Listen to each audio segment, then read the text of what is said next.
তো আজকে আমি সেই লোটাস পন্ডের সেকেন্ড পার্ট নিয়ে আসলাম। কিভাবে বানিয়েছি এই লোটাস পন্ড তা নিয়ে থাকছে বিস্তারিত আলোচনা। এটার জন্য নিয়েছি প্লাস্টিকের ঢাকনা। এটার উপর অ্যাক্রিলিকের বিভিন্ন কালার দিয়ে পদ্মপুকুরের ব্যাকগ্রাউন্ডটা বানাবো, আর সেটার কালার থাকছে সবুজে ভরা।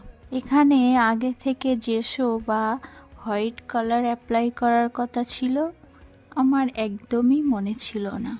কালার করার পরে মনে পড়েছে।